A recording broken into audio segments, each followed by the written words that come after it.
Chers amis, bonjour et bienvenue sur notre chaîne Chrétien. Je suis ravi de vous retrouver et je voudrais faire une petite capsule qui est un complément, et il y aura quelques autres capsules qui seront des compléments à notre cours biblique, et nous allons parler des docteurs de l'Église. Alors, un premier verset dans 1 Corinthiens 12, 28 pour nous servir un petit peu d'introduction.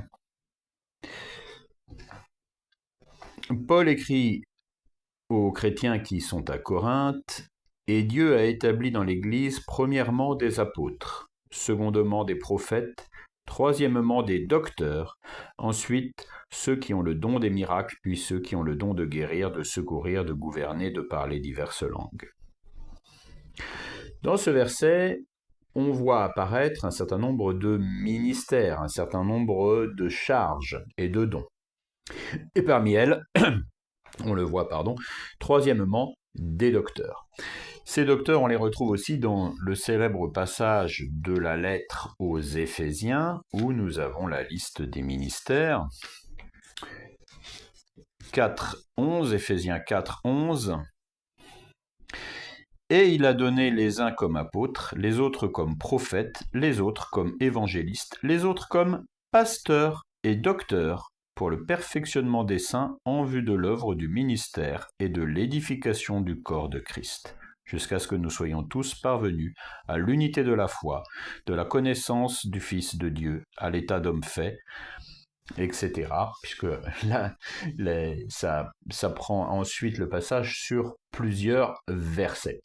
Donc, nous voyons que à deux reprises, Paul nous cite le ministère de docteur. Une première fois, il est troisièmement des docteurs, et une autre fois, il est associé au ministère de pasteur.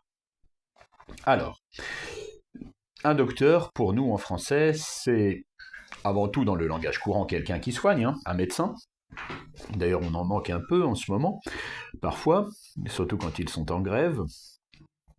Mais ça, c'est une digression du siècle. C'est aussi quelqu'un qui est titulaire d'un doctorat. Donc après, un certain nombre d'études universitaires, 5, 6 en général, même plutôt 7 ou 8 ans.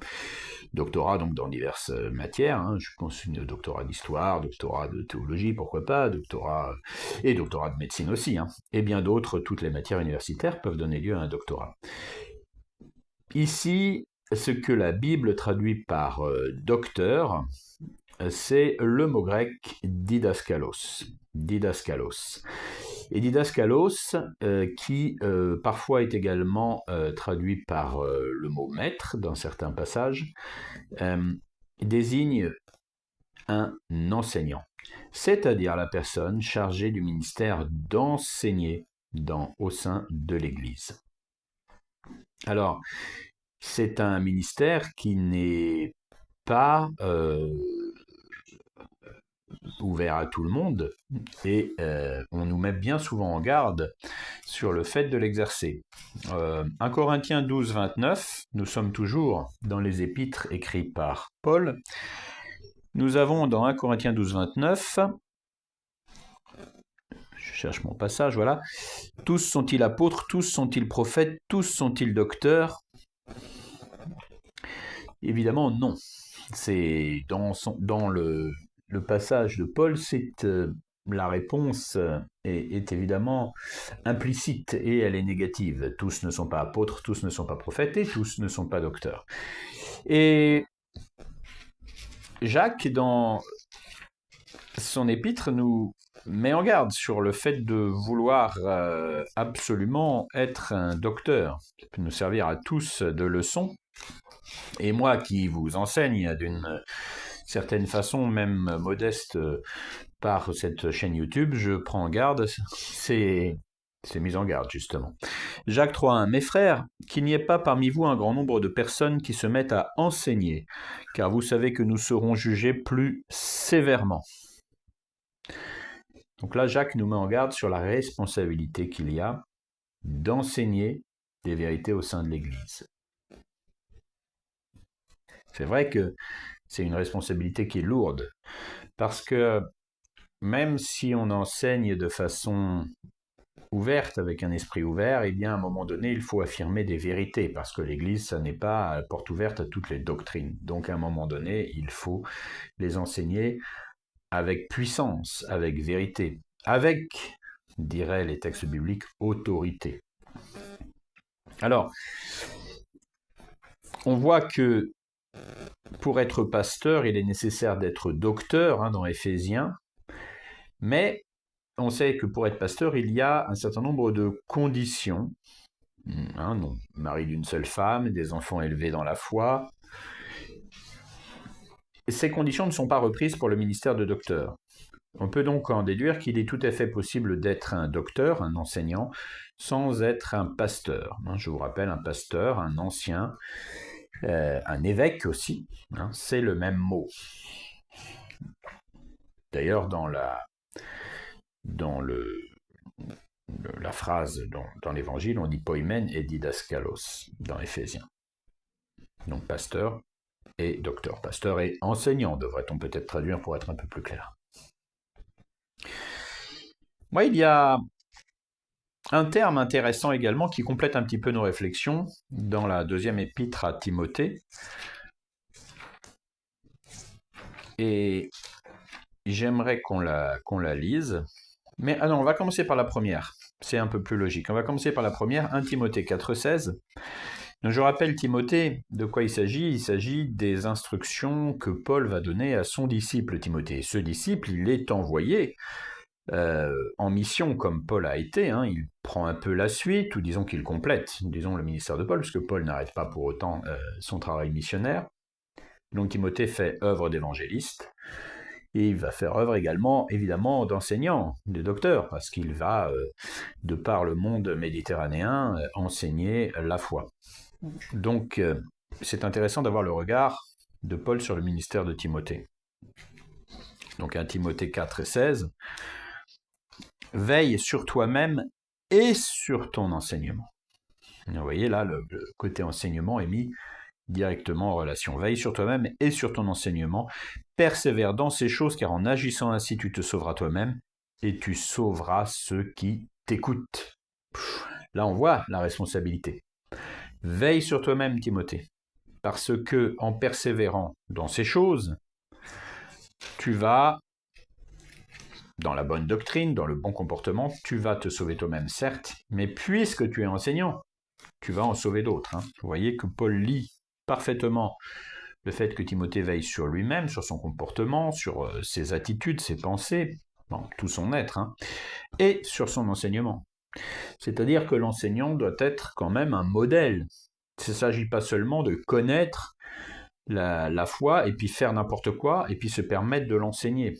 C'est la raison pour laquelle lorsque l'on rentre dans cette démarche d'enseigner aux frères et aux sœurs, on doit avoir conscience, et ça c'est quand même une des conditions implicitement enseignées par les Écritures, on doit avoir conscience que on peut pas vivre n'importe comment. S'il y avait des choses qui n'allaient pas dans notre vie, il faut les combattre, il faut être un exemple dans la mesure du possible, du moins du mieux que l'on peut. Ne pas s'installer dans une vie de péché et avoir la prétention d'enseigner. Parce que, évidemment, c'est facile à comprendre. Si vous enseignez des vérités et que soit vous ne les appliquez pas vous-même, ou vous avez par ailleurs une vie complètement dissolue, où le péché règne dans votre vie, quelle valeur les gens qui vous écoutent vont donner à ces enseignements? Mais très rapidement, c'est parfaitement humain, et je dirais certainement normal, et compréhensible en tout cas.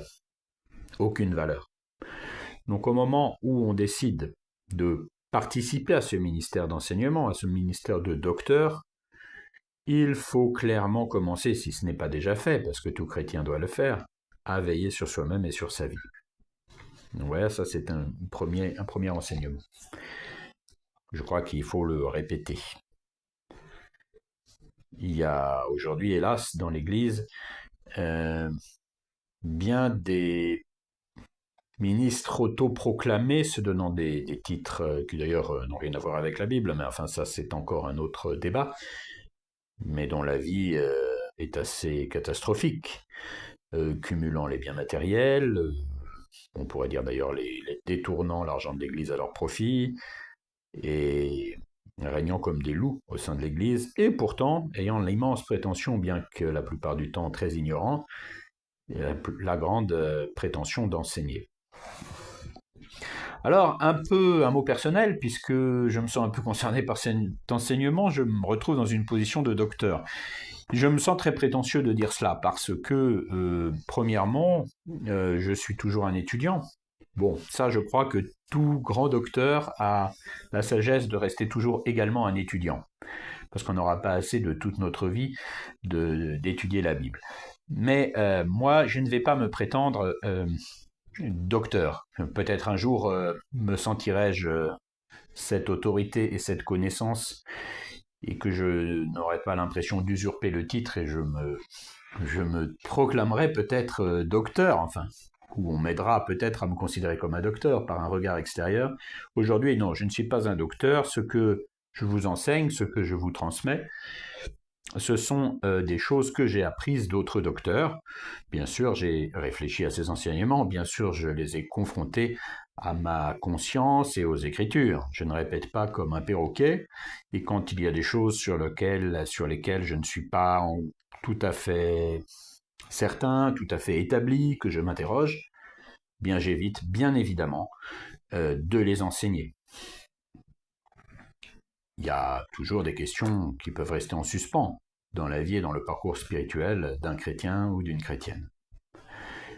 Mais pour terminer, il y a un terme, je ne dirais pas un ministère, mais il y a un terme dans lequel je me retrouve très bien et que j'aime beaucoup, passionnément. Et c'est dans 2 Timothée 2,15, passage que je voulais vous lire tout à l'heure, puis j'ai changé l'ordre des passages. Dans 2 Timothée 2,15, Paul emploie un autre terme pour son jeune compagnon. Il lui dit « Efforce-toi ». Je vais lire le verset 14 parce qu'il est intéressant. « Rappelle ces choses ». Okay, il parle toujours de l'enseignement. « Rappelle ces choses en conjurant devant le Seigneur qu'on évite les disputes de mots qui ne servent qu'à la ruine de ceux qui écoutent. Efforce-toi de te présenter devant Dieu comme un homme éprouvé, un ouvrier qui n'a point à rougir, qui dispense droitement la parole de la vérité. » Un ouvrier. Ah ben moi j'aime bien les ouvriers, j'aime bien le travail bien fait, j'aime bien rencontrer des ouvriers, vous savez, quand je ne sais pas, hein, on peut être un bon boulanger ou un bon, je ne sais pas, un bon charpentier ou autre chose, un bon artisan. Et je suis très touché par ce mot. Ce mot en grec, c'est dokimos, l'ouvrier. Et cet ouvrier, il est éprouvé, enfin c'est un homme éprouvé, un ouvrier qui n'a pas à rougir, qui dispense droitement la parole de la vérité. Ben c'est dans cette définition, moi, que j'inscris mon ministère. Je me vois comme un ouvrier qui n'a pas à rougir, parce que je pense effectivement, en esprit et en vérité, dispenser la parole. Alors effectivement, des docteurs, il en faut dans notre Église, il faut des enseignants qui nous construisent, qui enseignent les chrétiens, et effectivement on retrouve un peu un problème, c'est que effectivement qui est docteur, il y aura toujours un meilleur docteur que l'autre. À partir d'un certain moment, mes enseignants sont des docteurs parce qu'ils m'enseignent, mais eux-mêmes ont pu être enseignés par d'autres, ou sont peut-être encore, pour certains, enseignés par d'autres. Bon. Alors, c'est là qu'il faut faire preuve tout simplement de discernement. Dans une église, que celui qui a des capacités, des goûts pour l'étude et qui se lance dans l'enseignement, fasse attention à ce qu'il enseigne, surtout qu'il n'aille pas enseigner ceux qui ne maîtrisent pas encore. Hein, je vais vous donner un exemple, j'ai des notions très petites d'hébreu et des notions faibles également en grec. Je n'aurai pas la prétention d'aller vous enseigner en grec et en hébreu. Hein, donc je m'en réfère pour cela à des docteurs qui ont plus d'expérience et une meilleure connaissance des langues bibliques que moi. Donc dans chaque communauté, on peut être un docteur, un enseignant, et on doit s'éprouver la Bible le dit. On doit veiller sur soi-même, on doit veiller à dispenser droitement la parole de vérité. Et c'est dans ce cadre que le ministère de docteur nécessaire doit être appliqué dans nos églises locales. Aujourd'hui, grâce à Internet, évidemment, il est plus facile d'avoir accès à des docteurs du meilleur niveau possible. Et c'est ce que nous essayons tous de faire. Voilà quelques éclaircissements sur ce ministère de docteur qui n'est pas si évident que ça à définir parce que on est peut-être toujours un peu le docteur de quelqu'un, d'une certaine façon.